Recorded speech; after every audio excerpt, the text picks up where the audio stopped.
Bonsoir à toutes et à tous. Je suis Astrid Potier, directrice de la crèche L'Ourson à Cosne-sur-Loire, et je suis ravie de vous accueillir pour ce webinaire consacré à l'alimentation du jeune enfant. C'est une première pour la communauté de communes Cœur de Loire. Nous avons souhaité vous proposer ce format en ligne afin de faciliter votre participation.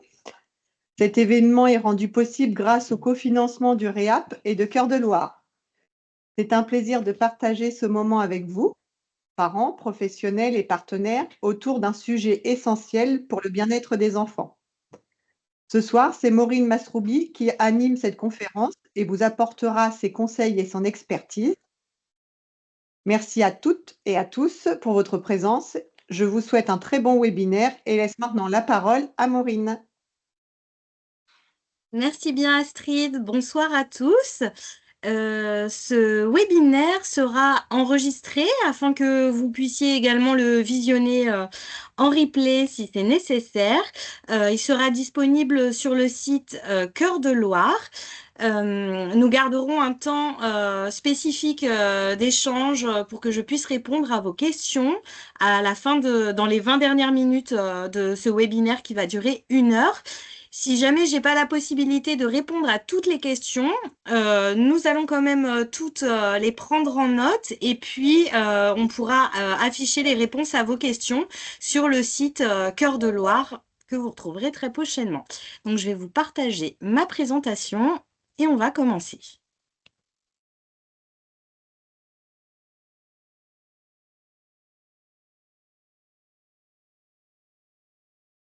Alors. Donc, au programme de ce webinaire, on va avoir un petit temps d'introduction un peu interactif par rapport à vous et à l'alimentation des enfants. Ensuite, on va s'intéresser aux enjeux, les grands enjeux autour de l'alimentation, la diversification alimentaire, et on va s'intéresser aux recommandations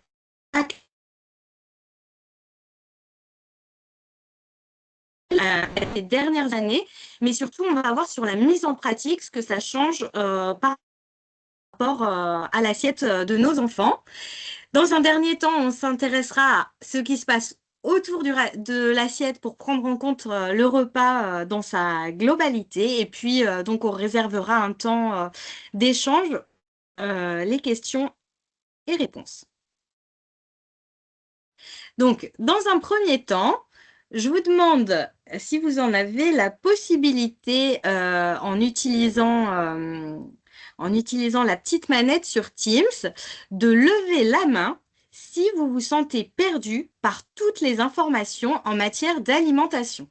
Donc, je vous laisse lever la main si vous vous sentez perdu par toutes les informations en matière d'alimentation.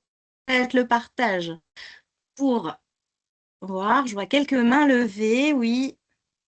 Levez la main si vous vous sentez perdu avec toutes les informations, ouais. Et donc, vous êtes 13 à lever la main. Donc, effectivement, les sources d'informations autour de l'alimentation sont vraiment multiples et c'est pas toujours facile de s'y retrouver entre les informations qu'on trouve sur les réseaux sociaux. Pas facile. Je voudrais aussi que vous leviez la main cette fois si vous avez un enfant de moins d'1 an. Je vous laisse donc lever la main si vous avez un enfant de moins d'1 an.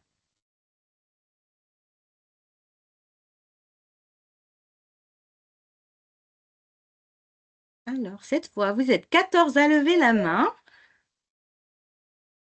Ah, un peu plus que ça. C'est intéressant parce que ça me permet aussi éventuellement de réorienter en fonction des questions plus particulières que vous pourriez avoir.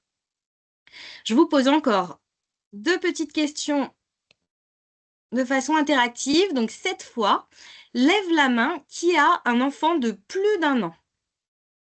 Je vous laisse lever la main si vous avez un enfant de plus d'1 an à la maison. Ah, vous êtes un petit peu plus nombreux, hein? Vous êtes un peu plus nombreux. Et enfin, dernière question, je vous laisse lever la main si, pour vous, l'alimentation à la maison est source de stress.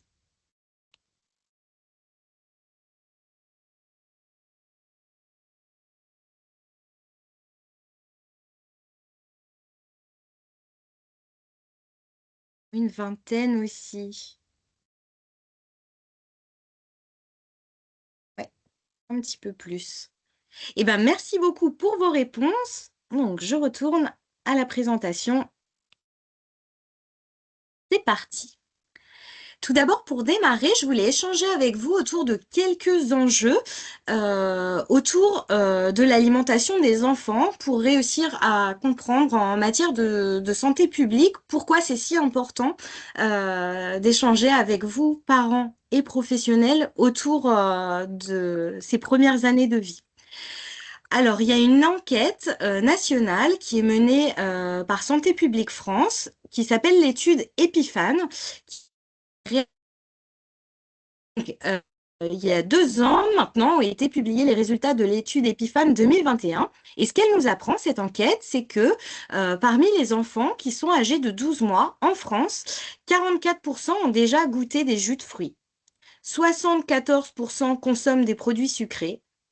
67% consomment des matières grasses ajoutées. Alors 67%, c'est un chiffre qui est vraiment très insuffisant au regard des besoins des enfants pour assurer le développement du cerveau. Donc voilà, un premier chiffre qui m'interpelle beaucoup sur les résultats de cette enquête. Ensuite, les enfants âgés de 12 mois sont seulement un tiers à avoir déjà commencé à goûter des légumes secs. Donc, un tiers des enfants, c'est vraiment peu par rapport aux recommandations nationales.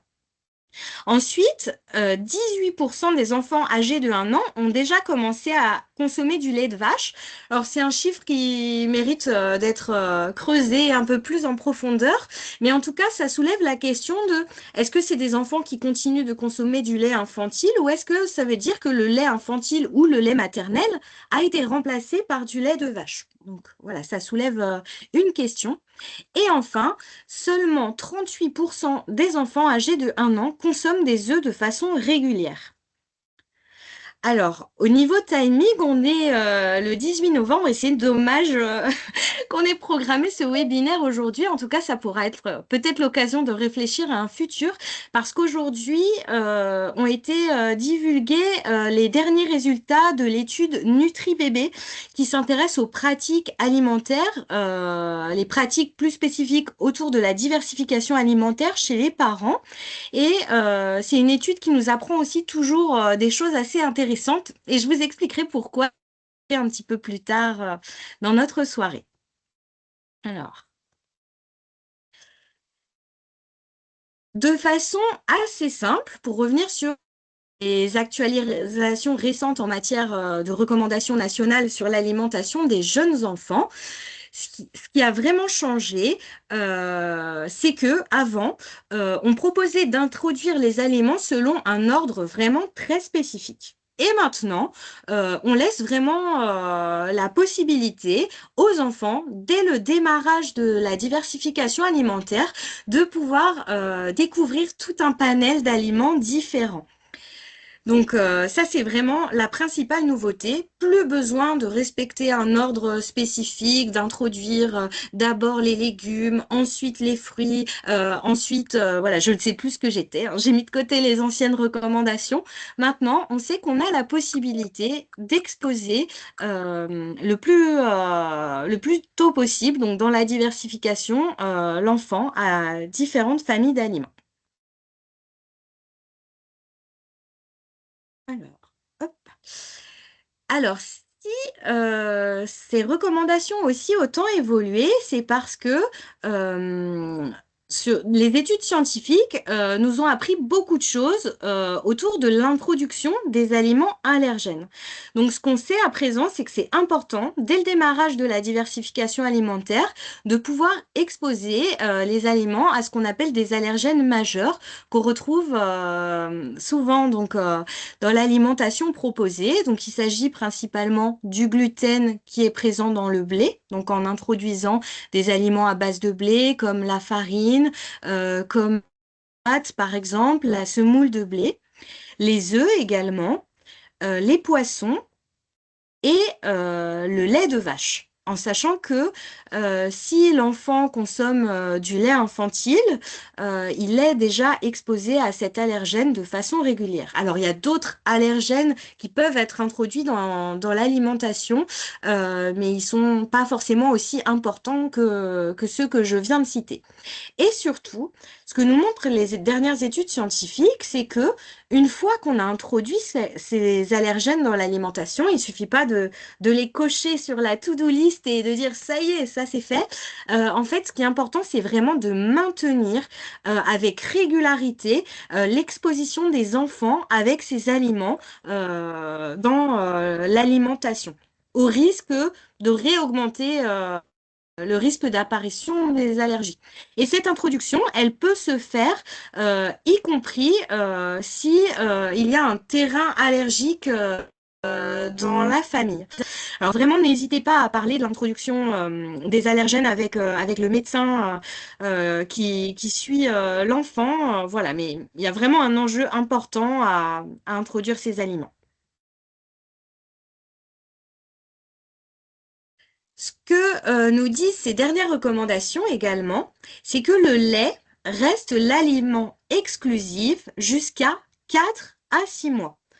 Donc avant, on préconisait de démarrer la diversification à la diversification alimentaire à l'âge de 6 mois révolus.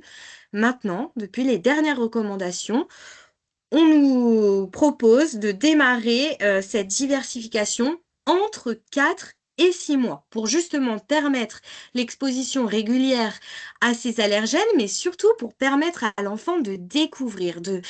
Au démarrage, la diversification, c'est de la découverte, exposer l'enfant donc à différents aliments, à différents goûts, différentes saveurs, vraiment important. Et puis, le lait infantile ou le lait maternel doivent rester vraiment la base de l'alimentation, et ça au minimum jusqu'au 1 an de l'enfant. Jusqu'à 12 mois, la quantité minimum de lait à proposer par jour est de 500 millilitres. Idéalement, même, on propose entre 500 et 800 millilitres à l'enfant. Et j'insiste également sur le fait que il ne faut pas être trop pressé d'introduire les laitages, donc les yaourts, les fromages blancs, puisqu'ils ne doivent pas remplacer le lait maternel ou le lait infantile, hein. Ils n'ont pas du tout les mêmes apports nutritionnels. Donc, on peut tout à fait réaliser des recettes avec du fromage blanc, avec des yaourts, mais évitons de remplacer trop rapidement un biberon ou une tétée par un yaourt. On y va très progressivement.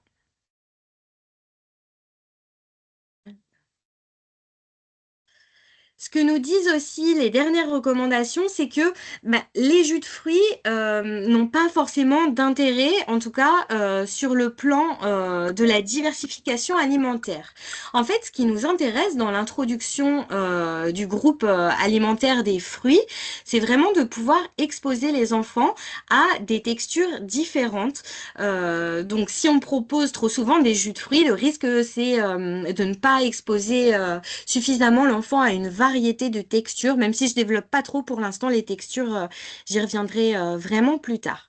Et donc le repère national du programme national nutrition santé pour les enfants un peu plus grands, à partir de 4 ans et jusqu'à 11 ans, c'est maximum un demi-verre de jus de fruits par jour.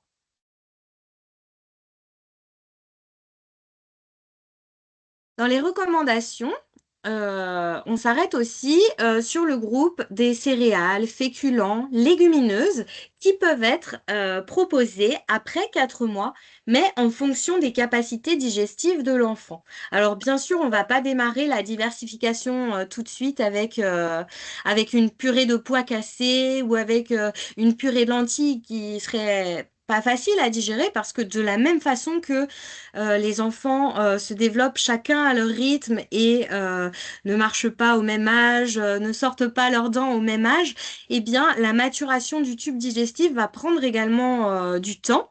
Pour certains enfants, ça va prendre un petit peu plus de temps que d'autres.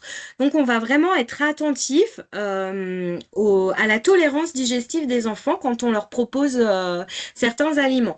Donc, On évite aussi d'emblée d'attaquer avec des céréales complètes qui peuvent être un peu plus compliquées à digérer. On y va vraiment doucement. Par exemple, en proposant une purée de légumes dans laquelle on va introduire une petite poignée de lentilles corail et puis on va observer comment ça se passe. Est-ce que l'enfant digère facilement? Est-ce qu'il faut ralentir un petit peu cette introduction? Donc, on s'adapte vraiment aux enfants, mais pour le coup, c'est pas non plus justifié de retarder l'introduction de ces aliments à la période de la diversification. D'autant que les légumineuses, hein, donc pois cassés, lentilles, flageolets, haricots blancs, font partie des aliments qu'on considère comme des allergènes. Donc c'est important de les introduire dans l'alimentation des enfants. Ce que nous disent aussi les dernières recommandations, c'est que la viande, le poisson et les œufs peuvent être proposés dès 4 à 6 mois, mais toujours bien cuits. Ça, c'est vraiment important pour limiter les risques de contamination microbienne. Donc, il y a des repères quantitatifs qui sont importants à respecter. Entre 4 et 6 mois, on propose au maximum une cuillère à café de viande ou poisson œuf par jour. À partir de 6 à 8 mois, on va plutôt sur 2 cuillères à café. Ensuite, entre 1 an et 2 ans, sur 4 cuillères à café. Et entre 2 ans et 3 ans, on est sur 6 cuillères à café par jour. Ce qu'on observe aujourd'hui en restauration collective, c'est qu'on est souvent sur des quantités un petit peu plus importantes, mais il y a certaines études qui montrent que une quantité trop importante de protéines, donc qu'elles soient d'origine de la viande, du poisson et des œufs, ou aussi apportées par comme les produits laitiers, comme les légumineuses. En tout cas, les enfants qui consomment trop de protéines, eh ben, on voit une augmentation du risque associé à cette consommation d'obésité infantile. Donc, c'est vraiment un groupe d'aliments intéressant sur lequel il faut avoir un repère sur les quantités pour se dire, OK, on n'y va pas de façon illimitée. Peut-être que si l'enfant a encore faim, s'il vous redemande encore à manger, on peut lui reproposer des légumes, on peut lui reproposer des féculents, mais évitons de lui reproposer de façon systématique de la viande, du poisson ou des œufs. Dans le dernier document, le dernier petit guide de Santé publique France que je vous présenterai tout à l'heure, qui s'adresse aux parents des enfants de 4 à 11 ans, on nous donne des quantités indicatives. Donc, par exemple, on nous dit que un œuf ou une portion de 50 grammes de volaille ou d'autres viandes ou de poisson suffit. Et donc, visuellement, ça représente une petite escalope de blanc de poulet ou un demi-steak haché. Voilà, pour les enfants entre 4 et 6 ans. Aussi, dans les derniers repères du pré-ANNS, on nous invite à privilégier la viande de volaille et limiter les autres viandes comme le porc, le bœuf, le veau, le mouton, l'agneau et les abats. Et ce repère-là, en fait, prend en compte différentes études qui ont montré une consommation importante de ces autres viandes est associée à des risques, en particulier à des risques cardiovasculaires. Donc, pour favoriser une meilleure santé des enfants et puis adopter des bonnes habitudes dès le plus jeune âge, c'est intéressant de privilégier au maximum la volaille plutôt que la viande. Également, dans les dernières recommandations, on nous parle des matières grasses. Les matières grasses, on les propose dans le repas et surtout, on va augmenter les quantités au fur et à mesure que la consommation de lait va diminuer chez les enfants. Alors, de façon pratique, au démarrage de la diversification, si par exemple on opte pour une diversification alimentaire avec les petits pots, on peut penser à ajouter systématiquement une cuillère à café d'huile d'olive, de beurre, de mais aussi d'huile de colza, d'huile de noix, d'huile de lin, qui vont permettre d'apporter des acides gras. Donc, en particulier, l'huile de colza, l'huile de noix et l'huile de lin permettent d'apporter des acides gras qui sont dits essentiels et donc qui vont permettent d'assurer un bon développement cérébral de l'enfant. Donc ça, c'est vraiment intéressant de le faire de façon systématique parce que bien souvent, dans les petits pots, il n'y a pas de matière grasse qui est ajoutée. Pensez à lire sur la liste des ingrédients, vérifier s'il y a bien des matières grasses qui sont présentes. Et en fait, à partir de 3 ans, de l'enfant, le cerveau atteint déjà 80% de la taille adulte. Donc on voit vraiment que dans les premiers mois de la vie, il y a plein de choses qui vont se mettre en place au niveau du cerveau et ces matières grasses sont vraiment très importantes. Donc au fur et à mesure que la quantité de lait diminue, hop, on augmente tout doucement les matières grasses dans l'alimentation qui est proposée aux enfants. Alors, ça, c'est une petite nouveauté dans les recommandations qui datent donc de 2020. La présence des fruits à coque sans sel ajouté, c'est-à-dire les fruits à coque qui ne sont pas enrobés de chocolat ou qui ne sont pas salés. Donc, par exemple, les noisettes, les noix, les amandes peuvent être proposés et ça dès le démarrage de la diversification alimentaire. Alors, bien sûr, pas sous forme entière parce que les risques d'étouffement sont trop importants. Par contre, sous forme de purée, par exemple, on peut très bien ajouter une cuillère à café de purée d'amande dans la compote de bébé ou alors une cuillère à café de noisettes, de purée de noisettes dans la purée de légumes également. Et donc, l'avantage, c'est à la fois de permettre une exposition de l'enfant à cette famille d'aliments qui constitue une famille d'allergènes majeurs auxquels il faut exposer les enfants. Et puis sur le plan nutritionnel, c'est vraiment très intéressant. On va apporter notamment des matières grasses qui sont de très bonne qualité, avec de nombreux minéraux. Donc c'est vraiment une famille d'aliments très importante à introduire dès le plus jeune âge, dès le démarrage de la diversification alimentaire. Dans ces dernières recommandations, Santé publique France s'est aussi beaucoup éloigné des recommandations précédentes qui abordaient les quantités, des quantités à respecter. Alors, tant de grammes de purée à tel âge, tant de grammes de fruits à tel âge. En fait, dans ces dernières recommandations, on nous invite vraiment à être à l'écoute des signaux de faim et de satiété des enfants. Parce que le corps humain est très bien fait et les enfants ont une capacité d'autorégulation. C'est-à-dire qu'ils sont vraiment en capacité de s'arrêter une fois qu'ils ont suffisamment mangé. Encore faut-il que nous, adultes, puissions observer de façon attentive les signes que les enfants nous transmettent. Par exemple, donc voici quelques signes de façon non exhaustive. Un enfant peut vous manifester sa faim quand il pleure. Alors, ça ne veut pas dire qu'à chaque fois qu'il pleure, il a faim, mais en tout cas, parfois, il peut le manifester avec des pleurs. Quand il fait des mouvements qui sont excités avec ses bras, avec ses jambes. Quand il ouvre la bouche systématiquement, quand on va s'approcher de lui avec un biberon, avec une cuillère.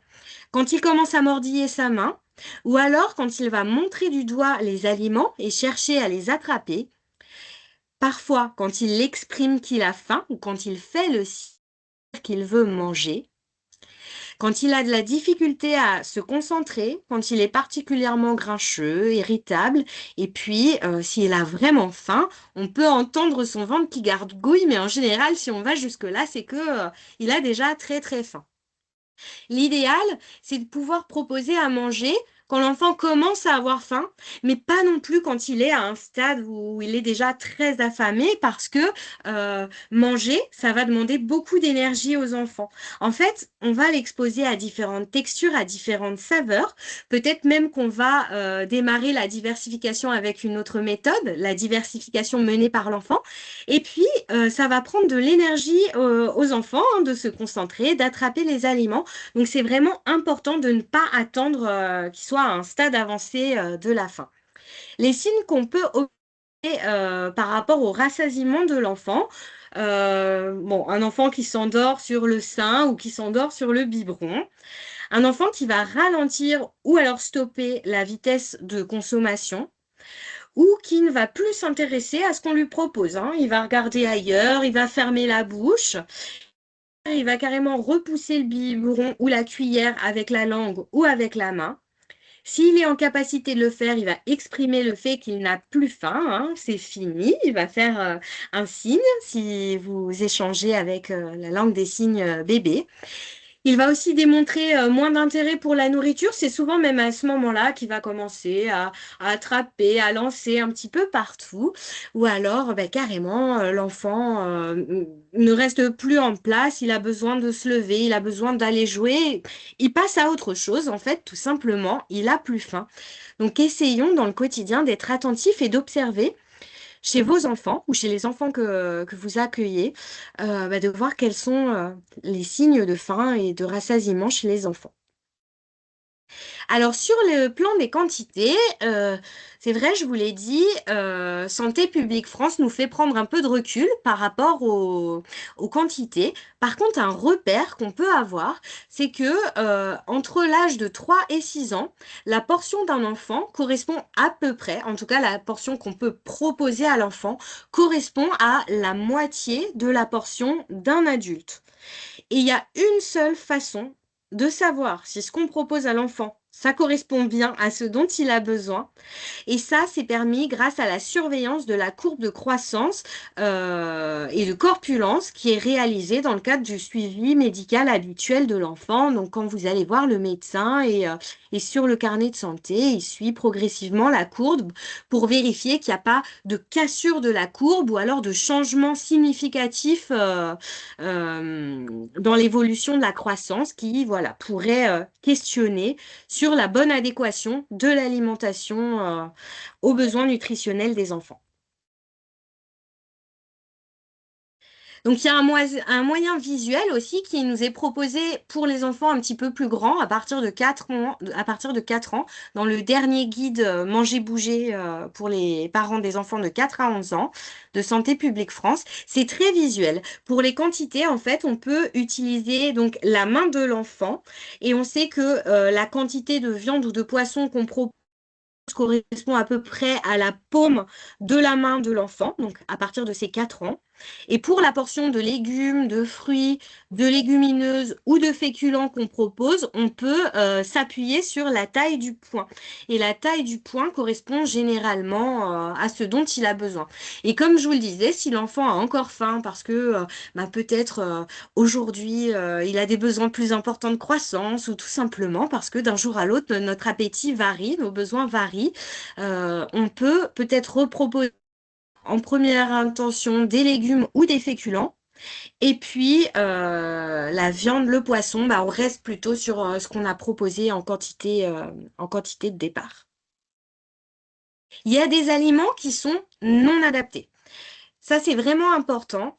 Donc, tous les aliments qui sont de petite taille, qui sont de forme cylindrique, sphérique et qui vont résister à l'écrasement. Donc, les fameux fruits à coque dont on parlait tout à l'heure, les grains de raisin, les olives, les tomates cerises, par exemple, parce que ces aliments présentent vraiment un risque important d'étouffement chez les enfants.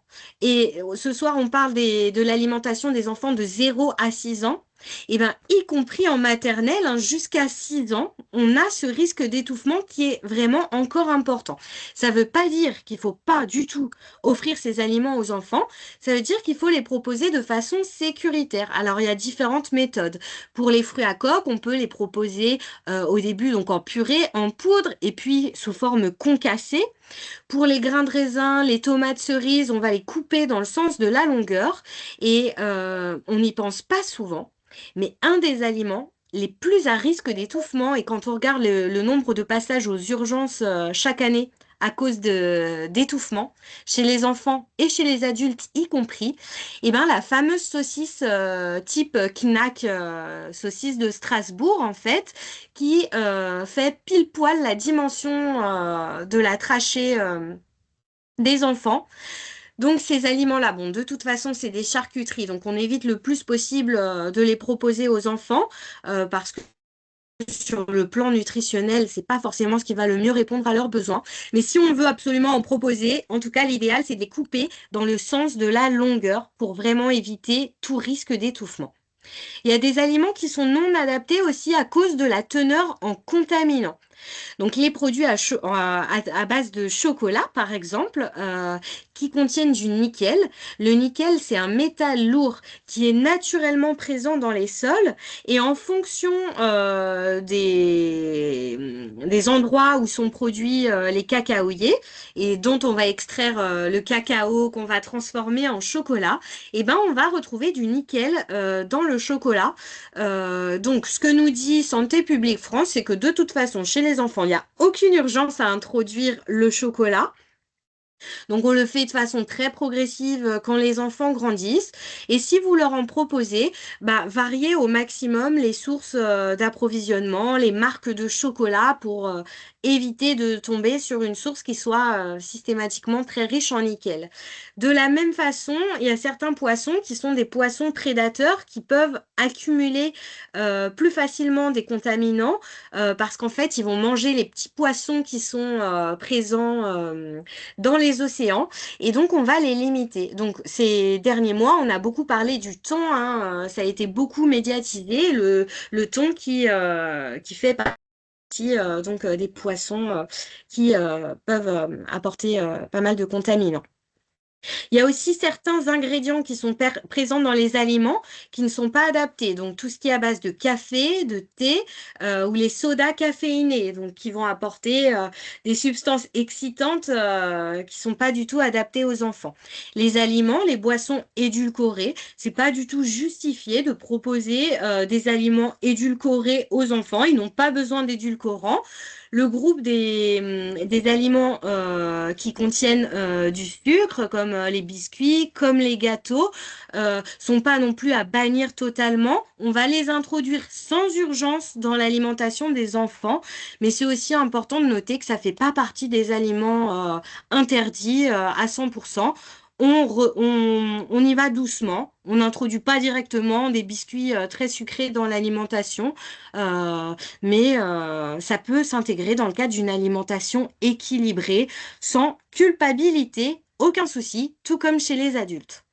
Les produits à base de phytoestrogènes, donc le soja, qui aujourd'hui en France reste un aliment qui est à éviter chez les enfants de moins de 3 ans.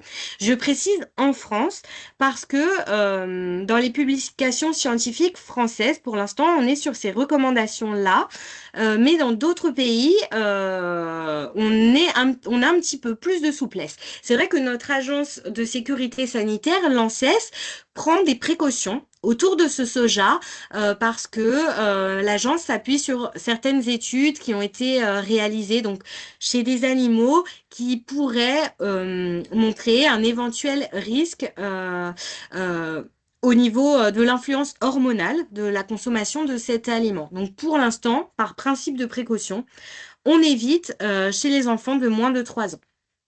Et puis, il y a certains aliments qu'on va éviter à cause de leur risque microbiologique. Donc, le miel, qui peut apporter la toxine botulique, et donc qui est à oublier complètement chez les enfants de moins d'1 an.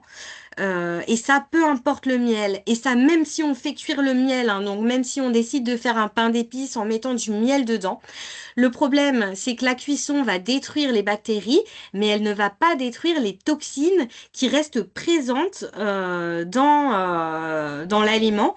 Donc, c'est vraiment important d'éviter le miel parce que avant l'âge d'1 an, les enfants n'ont pas la capacité d'avoir des défenses immunitaires pour combattre ces toxines en cas de contamination. Toutes les viandes, les œufs, les coquillages et poissons crus ou peu cuits sont aussi à oublier complètement chez les jeunes enfants, tout comme le lait cru et les fromages au lait cru. Donc on va plutôt aller sur des fromages à pâte cuite, des fromages au lait pasteurisé qui permettent d'introduire ces aliments donc sans aucun risque microbiologique. J'ai pas encore parlé des textures, mais ça, c'est vraiment quelque chose de très important. On a des chercheuses françaises qui sont vraiment des pointures internationales en matière de travaux sur l'introduction des textures dans l'alimentation des enfants.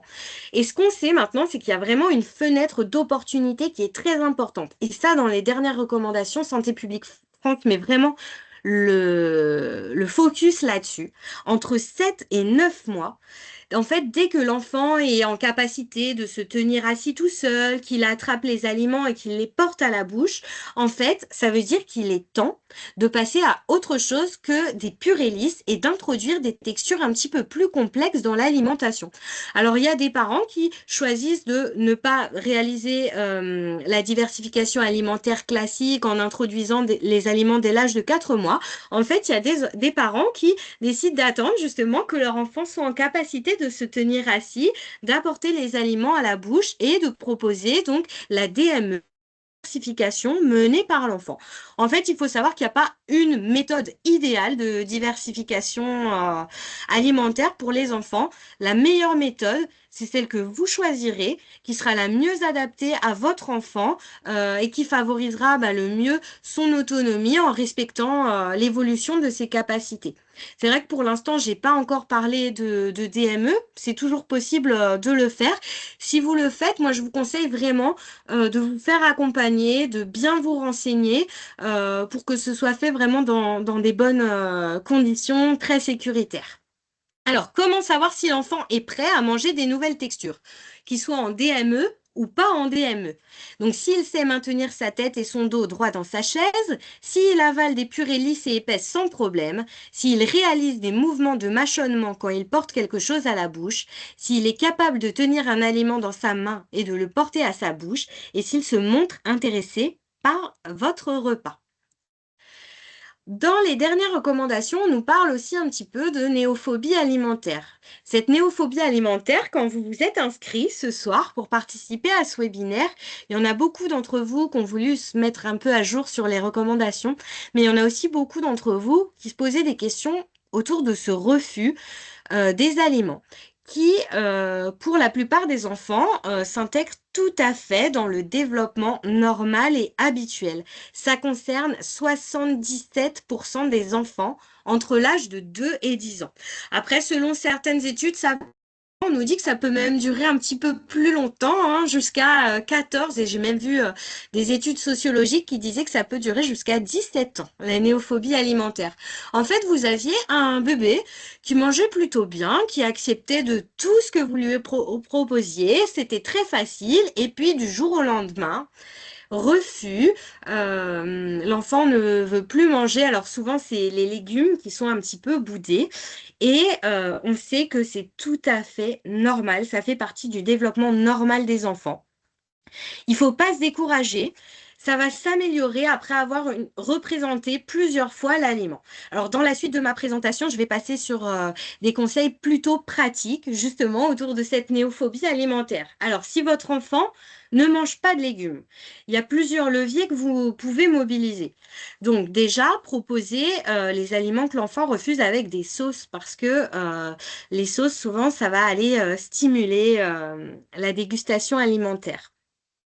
La façon dont on cuisine aussi les aliments, le fait de proposer ces aliments sous forme de quiche, de pancakes, de gaufres, de pizza, ça va peut-être aussi favoriser. Ce qui est important dans cette période, c'est de continuer à proposer. On va maintenir une proximité entre l'enfant et les aliments qu'il refuse, et c'est vraiment par habitude, avec cette familiarité, qu'il finira par remanger ces aliments. N'oublions pas l'effet miroir. Hier, j'ai eu la chance d'échanger avec des professionnels et des parents. Et il y a une maman qui me disait, en fait, ma fille mangeait rien. Depuis que maintenant, avec mon mari, on a décidé de la faire manger avec nous à table, elle remange à nouveau. Donc l'effet miroir compte beaucoup, le fait pour les enfants de voir ses frères, ses sœurs, les adultes autour de lui, les autres enfants de la crèche qui vont manger, ça va pouvoir aussi le stimuler. Donc continuez de proposer des fruits et des légumes à chaque repas, même s'ils ne seront pas consommés Au pire, c'est vous qui les mangerez, mais maintenez cette proximité avec les aliments. Aussi, ce qui est important, c'est de sécuriser ce temps de repas, de faire en sorte que l'enfant se soit en sécurité, qu'il ne se sente pas contraint et paniqué de se retrouver à table. Donc, évitez par exemple le stress, les disputes au moment du repas. Même si vous en avez marre, ça fait des mois que vous proposez à manger, qu'il mange rien, évitons les disputes. Essayons au maximum de faire en sorte que le moment du repas soit un moment agréable. Évitons aussi de forcer à goûter. Si on force à goûter, on risque de créer des expériences sensorielles qui sont négatives. Et ça, l'enfant va intégrer que manger, c'est quand on me force, quand on me met quelque chose dans la bouche. Donc, il va se mettre en place aussi un circuit au niveau du cerveau de votre enfant qui va intégrer le fait que d'un point de vue sensoriel, c'est désagréable de manger. Donc ça, c'est ce qu'on veut pas du tout. On veut qu'il pense que manger, c'est quelque chose d'agréable, un moment de plaisir. Évitons aussi le chantage, les récompenses. Bah, allez, mange tes haricots verts, t'auras ton dessert après, ou si tu manges ça, t'auras des bonbons. Ça risque de positionner certains aliments sur un piédestal et d'autres aliments, voilà, qu'on admette que, ok, forcer à manger des aliments pas bons pour obtenir des aliments qui sont plus au niveau du goût. Donc évitons chantage, récompense. Évitons aussi les distracteurs sur le temps de repas. Je sais que c'est parfois utilisé parce que quand l'enfant regarde un écran pendant qu'il mange, il se rend pas compte de ce qu'il mange, donc forcément, il va ouvrir la bouche et il va manger ce que vous lui donnez. Donc ça, en solution à court terme, ça fonctionne bien, mais en solution à long terme, en fait, on risque de déconnecter vraiment l'enfant de ses signaux de faim et de satiété, et surtout de pas pouvoir prendre part pleinement au repas. Donc c'est vraiment une stratégie à éviter le plus possible.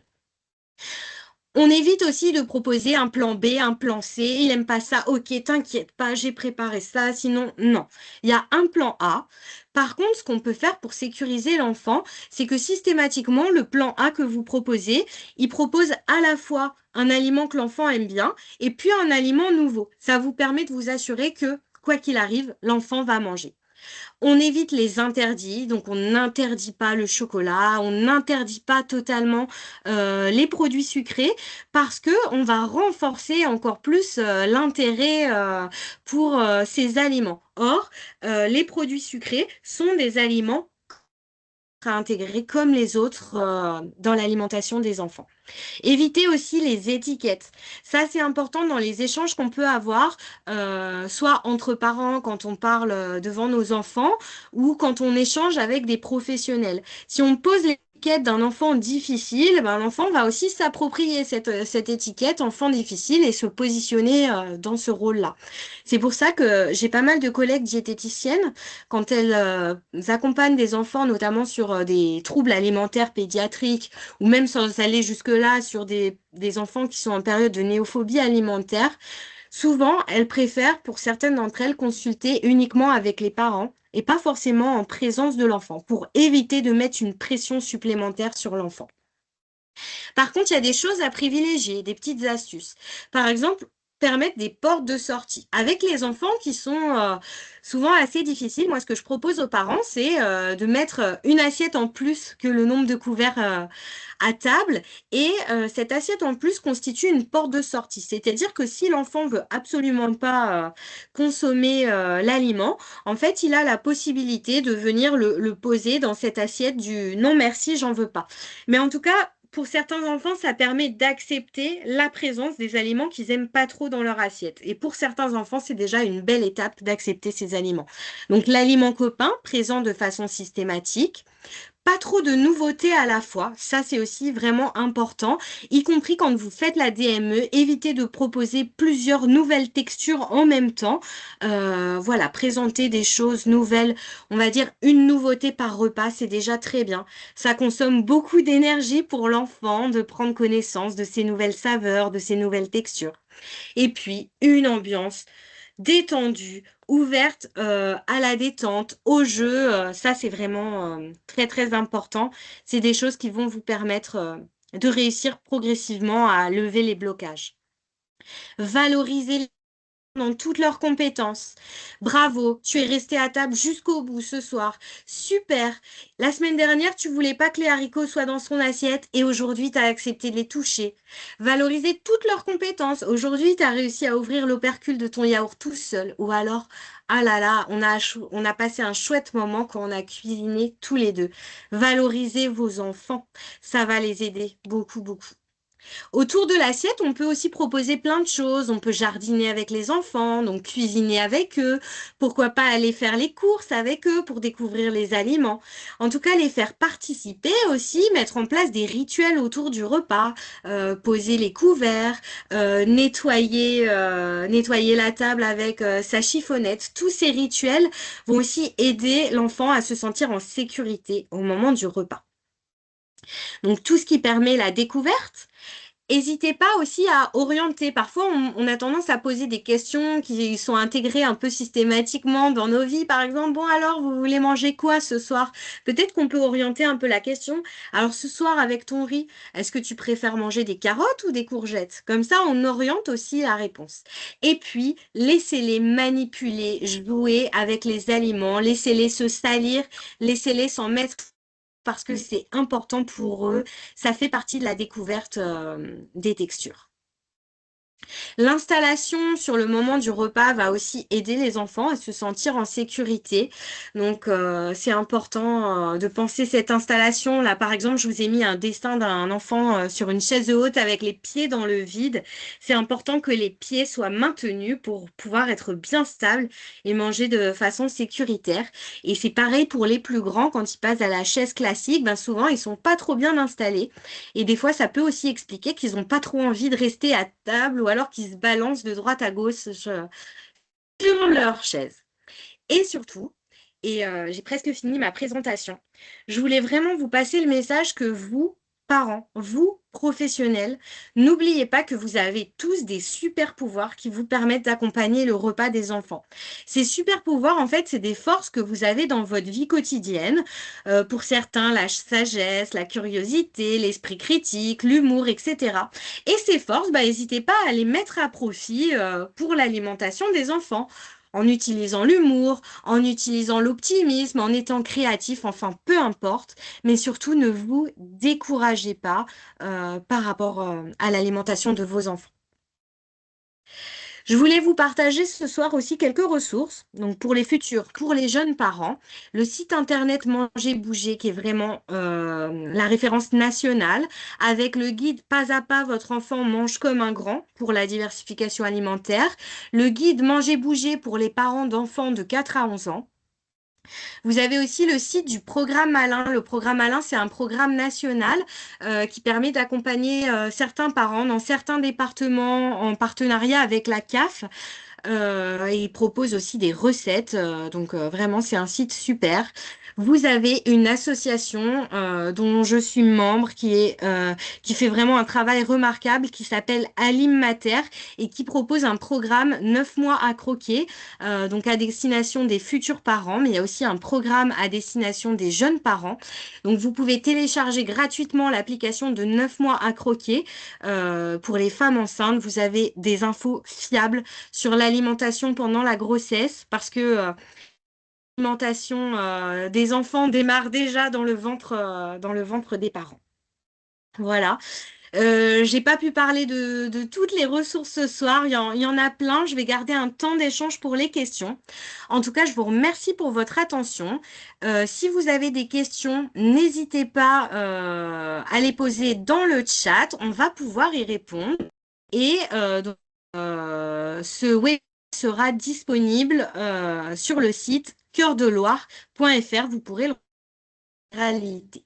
Donc, j'arrête le partage et je vais voir s'il y a des questions. Alors, Maureen, on a une question. C'est à partir de quand s'alerter si un enfant mange très peu? Ah oui. Alors, à partir de quand s'alerter si un enfant mange très peu? Donc, ce qui est important, ce que je vous disais tout à l'heure, c'est le suivi que le professionnel de santé va faire par rapport à la croissance de l'enfant. Donc, le professionnel de santé va s'alerter si il observe un changement de couloir significatif dans la croissance de l'enfant. Ça, c'est un signe qui va vraiment être important. Ensuite, je comprends qu'on puisse aussi s'inquiéter si on constate que l'enfant mange moins que d'habitude, si on évalue qu'il mange, allez, la moitié moins de ce qu'il mange d'habitude pendant une période qui dure à peu près plus de 2 semaines. Là, on peut effectivement commencer à se poser des questions et en parler avec un professionnel de santé, donc médecin, euh, diététicien par exemple, ou même avec les professionnels de la crèche, hein. Des fois, elles peuvent aussi nous aider et nous orienter si on a besoin d'aller voir un professionnel.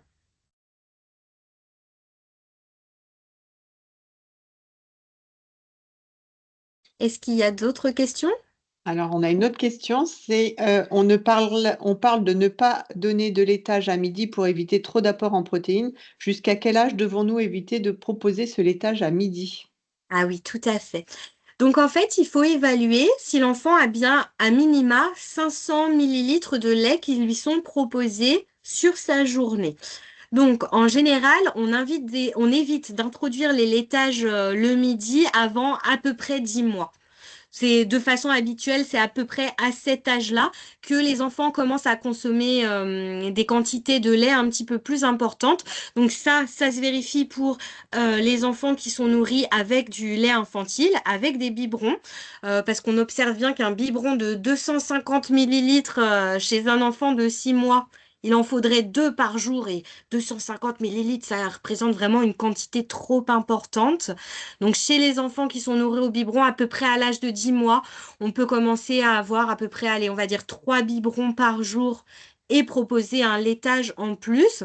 Chez les enfants qui sont nourris au sein, c'est différent parce qu'ils peuvent demander un petit peu plus souvent le sein. Donc, tant qu'ils continuent à prendre souvent le sein, on peut quand même commencer à proposer un yaourt aussi à peu près à l'âge de 10 mois qui va lui permettre de goûter. Est-ce qu'il y a d'autres questions? Alors, il y a une question par rapport sur les champignons, à partir de quel âge, cru ou cuit, et lequel Ah privilégier? oui, ok. Très bonne question. Bon, c'est la saison des champignons. En plus, elle est bien choisie. Alors, les champignons font partie des aliments comme les autres, donc qu'on va pouvoir introduire dès le démarrage de la diversification alimentaire, comme les autres légumes, c'est-à-dire sous forme cuite, à condition que ce soit des champignons qu'on a achetés dans le commerce, en évitant les champignons qu'on va cueillir nous-mêmes dans la forêt, parce que même si on est sûr de nous, en vérité, il y a toujours un risque de se tromper. Les champignons, c'est quand même un aliment particulier en matière de texture. Donc, sous forme mixée, il n'y a aucun souci. Les enfants peuvent les consommer. Donc voilà, mélanger avec des pommes de terre, par exemple, une purée pommes de terre champignons. Ça se consomme assez facilement. Par contre, sous forme entière, c'est différent. C'est plus compliqué à mastiquer. Également quand c'est cru. Donc, si je prends l'exemple du champignon de Paris, par exemple, on va pas le proposer tout de suite sous forme crue aux enfants. Vous vous souvenez, ça fait partie des aliments qui sont un peu ronds, sphériques. Ça résiste quand même aussi à l'écrasement. Donc, il faudrait qu'on les coupe en petites quantités. Euh, on pourrait les proposer crus, ces champignons de Paris, coupés en tout petits morceaux en fonction des capacités de l'enfant, à peu près, oui, à l'âge de 10 mois, on va dire. Et encore, ça dépend des enfants. Et en vérifiant la tolérance digestive aussi, parce que c'est pas toujours facile à digérer cru, les champignons. Donc moi, je vous conseille plutôt de commencer par le cuit et d'y aller tout doucement. Et toujours avec des champignons du commerce. Est-ce qu'il y a d'autres questions? Alors oui, Maureen, il y a d'autres questions. Quels sont les signes qui montrent qu'un enfant est prêt à changer de texture? Alors, les signes qui montrent qu'un enfant est prêt à changer de texture, c'est ce que je vous disais. C'est vraiment des capacités de se tenir assis tout seul en maintenant sa tête également droite dans sa chaise. Quand on voit qu'il consomme les purées lisses et plus épaisses aussi sans aucun problème, que spontanément il cherche à attraper les aliments et les porter à sa bouche. Au début, quand j'ai commencé le webinaire, je vous ai évoqué l'étude Nutri-Bébé, dont les résultats ont été présentés tout à l'heure pour la dernière version de l'enquête. En fait, cette étude, elle est assez intéressante parce que dans sa version depuis 2013, elle nous montre que les parents français ont vraiment peur du risque d'étouffement et que du coup, ils ont tellement peur qu'ils retardent beaucoup d'introduire des nouvelles textures dans l'alimentation. Donc souvent, au lieu de les introduire dans cette fenêtre d'opportunité dont je vous parlais entre 7 et 9 mois, bah, ils vont retarder, ils vont le faire à 12 mois, à 13 mois, voire un petit peu plus tard pour certains parents. Et si on le fait vraiment passer cette fenêtre de 7 à 9 mois, on risque d'avoir plus de refus face à des aliments nouveaux. Donc c'est vraiment important de ne pas retarder l'introduction de ces nouvelles textures, y compris en DME. C'est pour ça que je vous disais de bien vous faire accompagner sur la DME parce que les textures vont évoluer aussi en DME. On ne reste pas uniquement avec des aliments qui fondent dans la bouche jusqu'au 1 an, 13 mois, 14 mois de l'enfant. On va aussi adapter la taille et la dureté des morceaux très progressivement. Pas besoin d'avoir de dents pour introduire des textures différentes. Il y a une Alors, question là aussi, oui, Maureen, mais par rapport à la cantine scolaire. Du ok. coup, donc ils regardent le menu ensemble, mais ils savent pas trop comment gérer la chose. L'enfant mange que le pain et le dessert. Alors, sur un repas de cantine scolaire, l'enfant qui mange que le plat et le dessert. Ok. Donc, ce qui est important, et là, les données qui me manqueraient, et du coup, c'est la raison pour laquelle je vous inviterai peut-être plutôt à consulter un professionnel de santé, c'est de savoir si l'enfant, habituellement, à la maison, il consomme, enfin, il mange sans difficulté, ou s'il y a déjà des difficultés à la maison et que c'est pas uniquement au restaurant scolaire. Le restaurant scolaire, c'est vrai que c'est tout un environnement. Il y a plein de choses qui peuvent expliquer que l'enfant mange moins au restaurant scolaire. Ça peut être déjà le bruit, un environnement qui soit bruyant, pas agréable, hein. Je ne sais pas si ça vous est arrivé d'aller dans un restaurant si bruyant que vous entendiez pas parler. Et il y a beaucoup de restaurants scolaires en France qui n'ont pas un acoustique qui est vraiment adapté à la consommation du repas. Enfin, il pourrait y avoir vraiment plein d'explications. Peut-être que pour cette question, je peux vous proposer de vous faire une réponse un peu plus spécifique sur le site internet de la Comcom Cœur de Loire. Astrid, je vois qu'il reste Oui, 2 minutes. On peut deux peut-être minutes. essayer de prendre une dernière question. Oui, la dernière question. Alors, par rapport à la crèche, est-ce que vous conseillez d'avoir une compote le midi et une compote au goûter ou simplement une compote au goûter? Et Alors, pour d'autres questions, on répondra sur le site Cœur de Loire.